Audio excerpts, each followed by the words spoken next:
ஓம் நற்பவி ஆறுமுகம் தரும் ஏறுமுகம். இன்னைக்கு பெரும் செல்வத்தை ஈர்க்கக்கூடிய ஒரு பாடல் தான். இந்த பாடலை நம்ம தினமும் பாடுவதனால நமக்கு என்ன கிடைக்கும் அப்படின்னா, எல்லாமே கிடைக்கும். அதாவது செல்வம் நம்ம எதை நினைக்கிறோமோ அது எல்லாமே நமக்கு கிடைக்கும். இது அபிராமி அந்தாதியில் வரக்கூடிய பாடல் தான். இந்த பாடலை தினந்தோறும் நம்ம பாராயணம் செய்வதனால அந்த அபிராமி அன்னை நமக்கு கோடி கோடியாக செல்வத்தை அள்ளி கொடுப்பாங்க. ஸோ இந்த பாடலை உங்களுக்கு பணப்பிரச்சனை இருக்குது, உங்களுக்கு பண தேவை இருக்குது அப்படிங்கிறவங்க, பெரும் செல்வத்தை அடைந்து பெருவாழ்வு வாழ வேண்டும் என்று எண்ணுகிறவர்கள் அபிராமி அன்னையை மனதார நினைத்து இந்த பாடலை தினமும் பாராயணம் பண்ணுங்கள். எத்தனை முறை வேணாலும் பண்ணுங்கள். நான் திரும்ப திரும்ப சொல்கிறது தான், எல்லா பாடல்களையுமே 369 முறையில் பண்ணும்போது இன்னும் பவர் அதிகம்.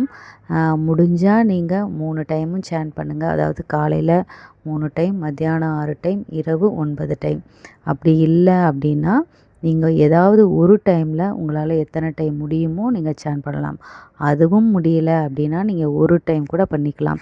இதை ஸ்க்ரீன்ஷாட் எடுத்து வச்சுட்டு மொபைலில் நீங்கள் எப்பெல்லாம் டைம் கிடைக்குதோ அப்பெல்லாம் அந்த தாயை நினச்சி மனசார, அம்மா தாயே, இந்த உலகத்தில் நான் செல்வ செழிப்போட சந்தோஷமாக என்னுடைய வாழ்க்கையை நான் வாழ வேண்டும், அனுபவிக்க வேண்டும் என்று சொல்லி இந்த பாடலை தினமும் நீங்கள் பாராயணம் பண்ணுங்கள்.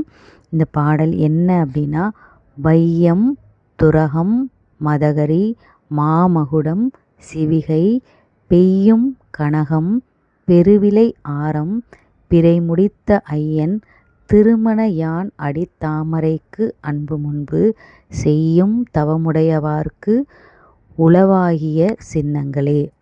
செய்யும் தவமுடையார்க்கு உளவாகிய சின்னங்களே. இதனுடைய விளக்கம் என்ன அப்படின்னா, அதாவது அபிராமி அன்னையினுடைய பாதத்தை அடிபணிந்து தவம் செய்வோருக்கு அம்மா என்னென்ன கொடுப்பாங்களாம்? தேர், யானை, குதிரை, மாமகுடம், பல்லக்கு, உயர்ந்த மணிமாலை, எல்லா செல்வமும், அதாவது எல்லா விதமான செல்வங்களும் கிடைக்கும். அபிராமி அன்னையை மனதார வேண்டி அவருடைய பாதத்தை சரணடைந்து நாம் இந்த பாடலை தினமும் பாராயணம் பண்ணுவோம்.